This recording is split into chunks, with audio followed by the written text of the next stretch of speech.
Ekonomski fakultet u Rijeci vodeća je ustanova u ovom dijelu Hrvatske koja se bavi kako znanstvenim istraživanjem u polju ekonomije, a osobito nastavnim aktivnostima.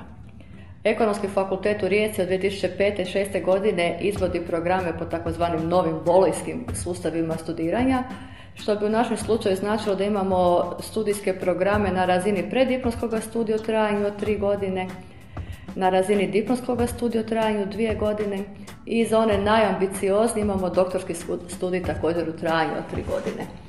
U svemu tome se specijaliziramo u 2 osnovna područja. Jedno je ekonomija, jedno više teorijski orijentirano područje istraživanja onih zakonitosti koje se vezuju uz gospodarstvo, a druga skupina programa koju također imamo od preddiplomskog pa sve do razine doktorskog studija bi bili programi poslovne ekonomije.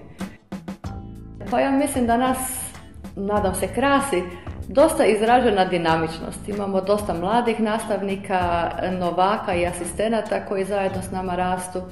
Imamo jednu generaciju srednje starih nastavnika i naravno imamo naše uvažene starije nastavnike koji su nama bili uvijek uzori i za čijim se primjerima povodimo.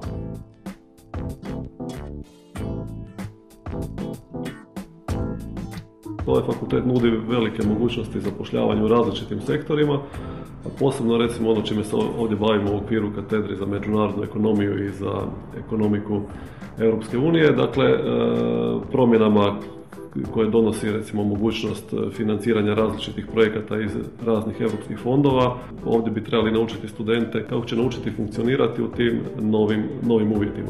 Trenutno pišem svoj završni rad iz operacijskog menadžmenta, to jest funkcioniranja zaliha u poduzećima i velikim tvornicama.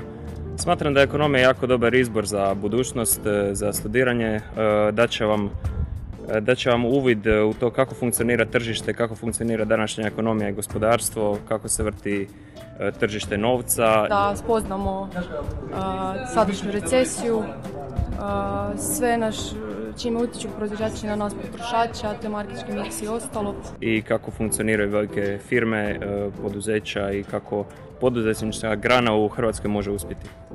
A studenti nisu svjesni da ovo je jedna doba kada najviše mogu naučiti, da trebaju sve iskoristiti šanse koje profesori pruža, a profesori su ovdje stvarno 24 sata studentima na raspolaganju.